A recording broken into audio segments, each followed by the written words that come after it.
Ya está grabando. Fíjense, ¿cómo se clasifica la sinapsis? Las sinapsis pueden ser axosomáticas, axodendríticas, axoespinodendríticas y axoaxónicas. ¿Okay? Fíjense, axosomática es cuando la sinapsis se produce a nivel de una neurona o el axón de una neurona con el cuerpo de otra neurona. ¿Ok? Surima, me traigan mis audífonos. Rapidito. Ajá, es el axosomático. Comunica axón con cuerpo de la neurona, ¿verdad? Axodendrítica comunica el axón con las dendritas. ¿Ok?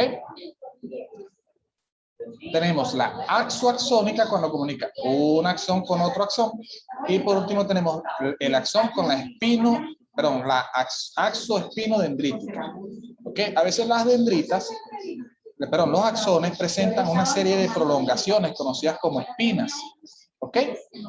Entonces, esa prolongación, cuando la sinapsis se produce entre esa prolongación del axón y un axón, valga la redundancia, se denomina axoespinodendrítica. ¿Ok? ¿Por qué se llama así? Valga usted a saber. No sé por qué le dicen dendrítica, porque realmente es un axón, la prolongación del axón y otro axón. ¿Ok? Realmente la axoespinodendrítica es una variante de la axoaxónica. ¿Ok? Ojo con esto, pregunta de examen también. Repito, ¿cómo se clasifica desde el punto de vista estructural, si se quiere, o morfológico? La sinapsis puede ser axosomática, axodendrítica, axoaxónica y axoespinodendrítica. ¿Ok? Muy bien. Desde el punto de vista anatomo-funcional, entonces las sinapsis pueden ser eléctricas y químicas. Nuestra sinapsis es química y es unidireccional, ¿ok? O sea que la sinapsis se puede producir una sola, o sea, cuando nosotros generamos sinapsis, siempre es en una dirección, del encéfalo al sistema, los tejidos, o de los tejidos al encéfalo, ¿ok? Pero no se va a producir simultáneamente dos impulsos, o sea, no es que simultáneamente se va a producir un impulso por un lado y un impulso para el otro, ¿ok? No, esa capacidad bidireccional de la sinapsis la tienen solamente o se realiza solamente cuando la sinapsis es eléctrica, ¿ok? Y la eléctrica se produce a través de conexiones, ¿ok? Acuérdense, nuestra sinapsis es química a través del uso de neurotransmisores. ¿Se entendió esto? Esto es importantísimo que ustedes lo entiendan. Sí. Ok. Esto entonces, fíjense, esto es una sinapsis. Esto que está aquí, fíjense cómo se divide la sinapsis. Esto que está aquí es la neurona presináptica. Y esto que está aquí es la neurona posináptica. ¿Ok? ¿Se están cargando? No, no tengo cómo cargarlo. Aquí se cargan. Pero no tengo el cable. Aquí se cargan. ¿Dónde?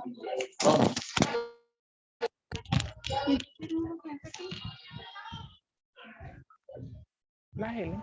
Ahorita es que me vengo a dar cuenta de eso. Ajá. Ajá. Ahora sí estamos bien. Entonces, neurona presináptica, neurona posináptica. ¿Ok? Esta neurona presináptica, fíjense que tiene una serie de vesículas que contienen neurotransmisores. ¿Ok? Esas vesículas van a liberar por exocitosis, esto es exocitosis, van a liberar por exocitosis el neurotransmisor a el espacio que está entre la neurona presináptica y la neurona posináptica. Este espacio se llama hendidura o espacio sináptico, ¿ok? Espacio sináptico. Esto es la sinapsis, ¿ok?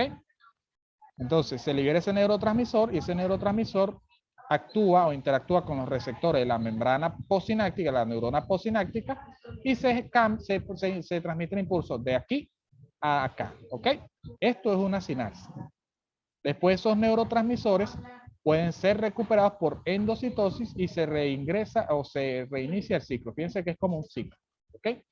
Para liberar los neurotransmisores, exocitosis, y para ingresarlos, endocitosis, ¿sí? Muy bien. Entonces, el sistema de transporte axónico puede ser anterógrado o retrógrado. El anterógrado es el químico, ¿verdad? Que se produce por, repito, el sistema de transporte axónico se refiere al sistema que tiene la neurona para liberar un neurotransmisor y para recuperarlo, ¿ok? Porque el neurotransmisor se libera y se recupera. No se puede mantener, no se puede liberar y dejarlo ahí porque entonces se agota el neurotransmisor y el impulso no viaja más. Por esa razón, se libera y se recupera, ¿sí? Entonces, ese sistema de transporte es anterógrado cuando se libera el neurotransmisor, ¿ok? Cuando el neurotransmisor se libera por exocitosis, ese es el sistema anterógrado. Y el sistema retrógrado es cuando el neurotransmisor se recupera por endocitosis, ¿ok? ¿Se entendió? Sí. Ok. Y llegamos a las células de la glía. Las células de la glía son las células de sostén que acuérdense que formaban los elementos intersticiales del tejido nervioso. Y se clasifican en las células gliales del sistema nervioso periférico y las células gliales del sistema nervioso central, ¿ok? Estas células se llaman células de sostén porque son las que van a encargarse de sostener a las neuronas y de nutrirlas, ¿ok? Las neuronas para nutrirse tienen a las glías. Las glías son las que le encargan, son básicamente células nodrizas, son células que van a encargarse de nutrir, de alimentar a las neuronas, ¿ok? Y de sostenerlas, ¿sí? Y cuando una neurona se deteriora, la glía le manda una señal para que esa neurona se elimine, ¿ok? Entonces son como las células madre, como las células nodrizas. Entonces esas glías se clasifican en glías del sistema nervioso periférico y glías del sistema nervioso central. Las del sistema nervioso periférico son las células de Schwann y las células satélites. Y las del sistema nervioso central son la neuroglia, que se divide en astrocitos, oligodendrocitos y ependimocitos, y las microglias, ¿ok? Vamos a ir viendo cada una de estas células. Entonces, la primera célula es la célula de Schwann. La célula de Schwann, uy, es que no había visto estas animaciones. Ajá, las células de Schwann son células, ¿verdad? Que son las encargadas de producir las bandas o las vainas de mielina a nivel del axón del sistema nervioso periférico. Pregunta de examen. ¿Quién produce las vainas de mielina en el sistema nervioso periférico? Las células de Schwann. ¿Ok? Acuérdense, las vainas de mielina son lípidos cuya función es evitar que el impulso nervioso que viaja por acá se disipe, ¿ok? Y al no disiparse, el impulso nervioso es transmitido de forma adecuada, ¿ok? Entonces, esto que está aquí son vainas de mielina. Fíjense que las vainas de mielina son varias capas. O sea, la vaina de mielina está formada por varias capas. Y esas varias capas se le entrega a la célula de Schwann. Fíjense que la célula de Schwann va abrazando, ¿verdad? Y arropando poco a poco al axón, ¿ok? Entonces, una célula de Schwann puede formar solamente la vaina de mielina de un axón, ¿ok? Un axón. Mosca, que eso se pregunta también. La célula de Schwann forma la vaina de mielina de un solo axón, no de muchos, sino de uno, ¿ok? Y existe algo conocido como nódulo de Rambier. Nódulo de Rambier es este espacio que existe entre una vaina de mielina y la otra. Este espacio es lo que le permite al impulso nervioso viajar de forma más rápida a través del axón. Porque el impulso nervioso viaja por acá, ¿verdad? Y salta de una vaina de mielina a otra vaina de mielina. ¿Ok? Salta de acá a acá. Sigue pasando y salta de acá a acá. O sea, el nódulo de Rambier es el espacio, ¿verdad?, que existe entre una vaina de mielina y la otra. Y su función principal es la de aumentar la velocidad con la que se transmite un impulso nervioso. ¿Ok? Y las otras células que encontramos en el sistema nervioso periférico son las células satélites. ¿Ok? Que las vamos a ver solamente en ganglios periféricos. Ganglios son estructuras que procesan la información a nivel del sistema nervioso periférico. Eso lo van a ver más en fisiología. Solamente ahorita grábense que existen unas células que están en los ganglios periféricos que se conocen como células satélites. ¿Ok? ¿Cómo se forman esos ganglios periféricos? Por un conjunto de cuerpos de esas neuronas, de neuronas. ¿Ok? O sea, un ganglio nervioso periférico está formado por un conjunto de cuerpos neuronales que se juntan. ¿Ok? Eso forma un ganglio nervioso. Y ese ganglio nervioso está rodeado o está sostenido por unas células que son las células satélites. ¿Sí? Esas células satélites lo que hacen es asegurar que esos ganglios periféricos funcionen adecuadamente. ¿Se entendió hasta aquí? Sí, sí. ¿Sí? Sí. Sí. Ok. Vamos ahora con las células del sistema nervioso central, empezando con los oligodendrocitos. Los oligodendrocitos son las células encargadas de formar la vaina de mielina de las neuronas del sistema nervioso central. Fíjense que las de Schwann son las del sistema nervioso periférico, la del sistema nervioso, perdón, la del periférico son las células de Schwann y las del sistema nervioso central son los oligodendrocitos. ¿Y cuál es la diferencia? Que oligodendrocito es una célula que tiene forma estrellada, es como una estrellita, ¿ok? Entonces, ese oligodendrocito tiene varios brazos, varias prolongaciones. Entonces, fíjense, aquí lo vemos. Esto es un oligodendrocito. Fíjense que tiene varias prolongaciones. 1, 2 y 3. Cada prolongación envuelve al axón de una neurona del sistema nervioso central y forma la vaina de mielina, ¿ok? Entonces, un oligodendrocito puede envolver o puede formar la vaina de mielina de varios axones. Normalmente son 5 axones. Pueden formar la vaina de mielina de hasta 5 axones. Cosa que la diferencia de la célula de Schwann. Pregunta de examen. ¿Cuáles son las diferencias de la célula de Schwann con los oligodendrocitos? Son dos. La célula de Schwann produce la vaina de mielina del sistema nervioso periférico y solo envuelve a un solo axón. Mientras que el oligodendrocito envuelve hasta 5 axones y produce la vaina de mielina de las neuronas del sistema nervioso central. La otra neuroglia que existe son los astrocitos. ¿Ok? Son las células de la glía más grande. Pregunta de examen. ¿Cuál es la glía más grande? El astrocito. Y se llaman así porque tienen múltiples prolongaciones que le asemejan la forma de una estrella. ¿Ok? Esos astrocitos, fíjense bien, esos astrocitos, pregunta de examen, mosca con esto.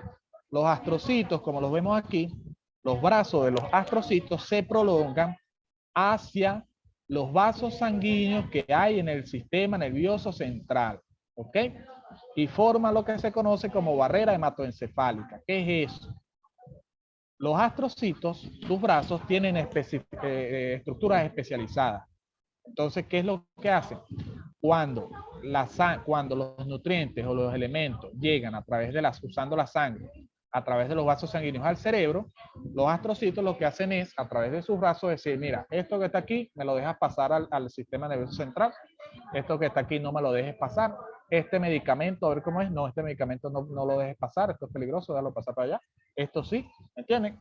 Esa es la función de la barrera hematoencefálica que es formada por los vasos sanguíneos y las prolongaciones de los astrocitos, ¿ok? Los astrocitos pueden ser de dos tipos, los fibrosos, que son los que se encuentran a nivel de la sustancia blanca, y los protoplasmáticos, que son los que se encuentran a nivel de la sustancia gris. ¿Ok? Ya vamos a ver qué sustancia blanca y qué sustancia gris. ¿Se entendió? Sí. ¿Entendieron? Sí, profesor. Ok, mosca, pregunta de examen. Fíjense, aquí lo vemos. Esto es un capilar sanguíneo, y aquí vemos el astrocito con los bracitos pegados al capilar. Entonces, el astrocito es el que dice qué es lo que pasa por ahí y qué es lo que no pasa por ahí. Eso es lo que se denomina barrera hematoencefálica. Muy bien. Entonces, ¿cuáles son las funciones del astrocito? Son 5 funciones. De sostén, porque ellos van a actuar como tejido conectivo del sistema nervioso. De reparación, porque tienen la capacidad de reparar el tejido nervioso, cosa que todavía se está estudiando porque esto no está 100% confirmado. ¿Ok? Aislamiento, porque forman la barrera hematoencefálica. Fagocitosis, porque pueden fagocitar neuronas lesionadas o muertas.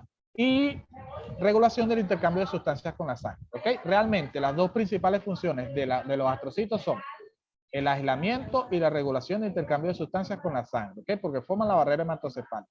Lo demás está en estudio, no es 100% confirmado.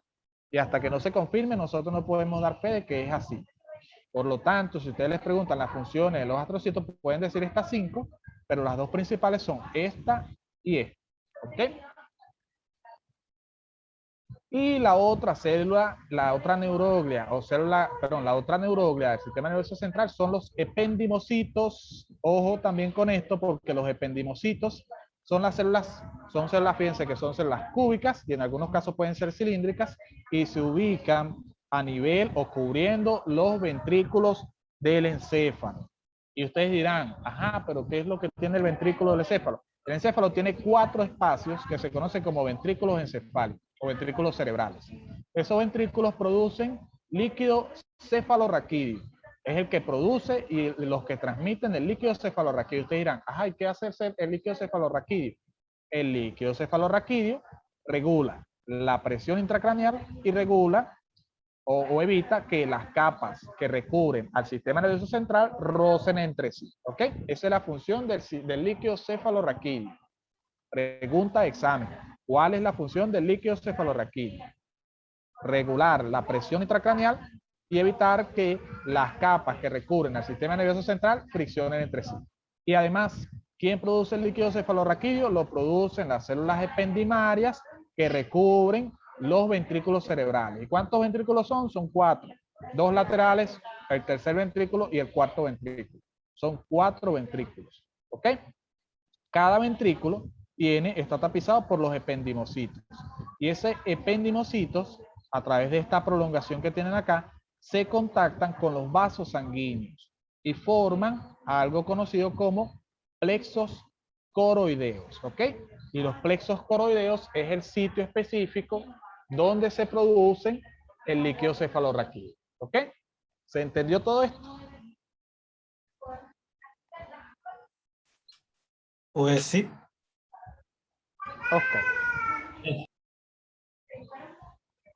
Y la última célula de las glías del sistema nervioso central es la microglia. Pregunta, examen. De tejido nervioso son muchas preguntas. ¿Cuál es el macrófago del sistema nervioso central? La microglia. ¿Ok? Entonces, como es el macrófago del sistema nervioso central, es la célula encargada de eliminar sustancias y células tanto anómalas o células que mueren en el tejido nervioso. ¿Ok? Entonces, el macrófago, el sistema nervioso central es la microglia. Y le pueden preguntar también, ¿cuál es la célula encargada de la fagocitosis en el sistema nervioso central? La microglia, ¿ok? Ojo, ojo, que se pregunta muchísimo, ¿ok? Esto se pregunta muchísimo. Y aquí, esto que vemos aquí es cómo se forma cada célula nerviosa. Esto creo que lo vimos cuando vimos desarrollo del sistema nervioso. Fíjense que arriba está la célula del epitelio neural, ¿verdad? Y cada célula del epitelio neural forma un neuroblasto, el glioblasto y el epitelio ependimario. El neuroblasto forma al final una neurona, ¿verdad?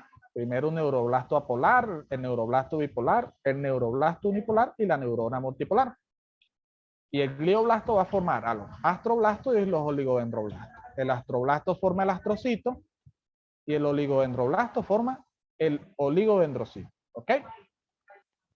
Y aquí por último, ¿qué es sustancia blanca y qué es sustancia gris? El sistema nervioso central, tanto la médula como el encéfalo, se divide en 2 porciones. La sustancia gris y la sustancia blanca. En la médula, la sustancia gris forma parte de lo que es la parte central de la médula y la sustancia blanca lo que la rodea. En el encéfalo es lo contrario. La sustancia gris es lo que la rodea y la sustancia blanca es lo que está en la parte del centro, como lo vemos en la imagen. Fíjense, por fuera gris y por dentro lo blanco, ¿verdad?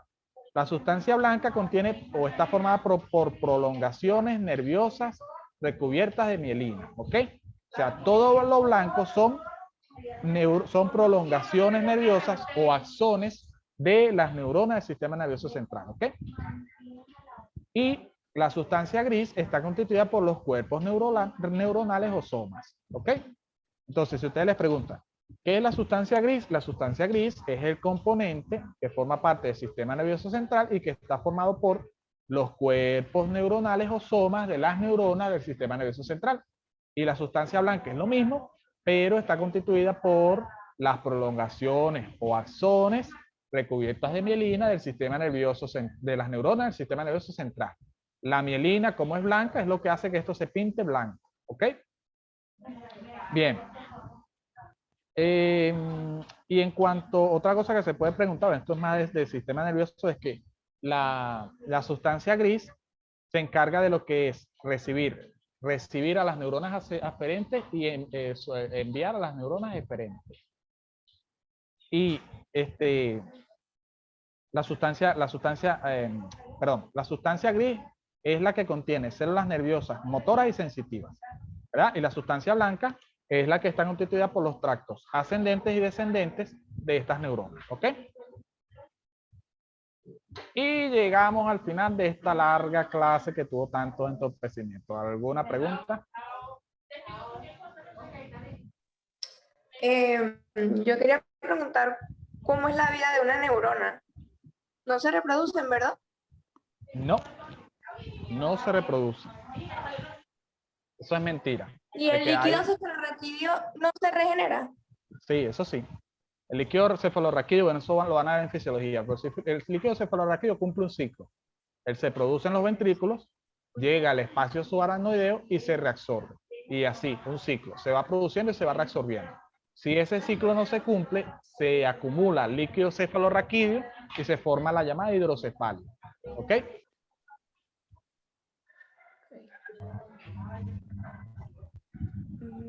¿Alguna otra pregunta? Sí, profesor, yo quedé en la parte de los ventrículos de el encéfalo, en la parte de la célula. Ajá. ¿Qué quieres saber de eso?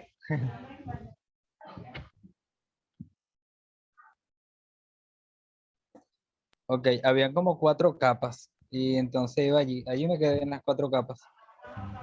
4 capas. A ver.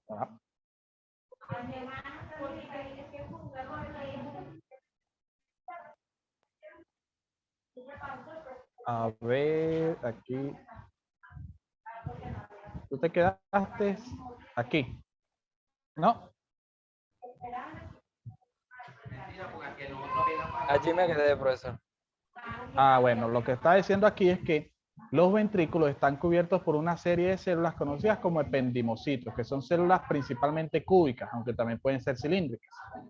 Y esos ventrículos son los que contienen al líquido cefalorraquídeo y también son los que lo producen. Específicamente, ¿qué parte de los ventrículos producen el líquido cefalorraquídeo? Los plexos coroideos, que se forman cuando los ependimocitos se unen a los vasos sanguíneos del sistema nervioso central. ¿Estamos claros? Ok, profesor, ahora sí. ¿Alguna otra pregunta?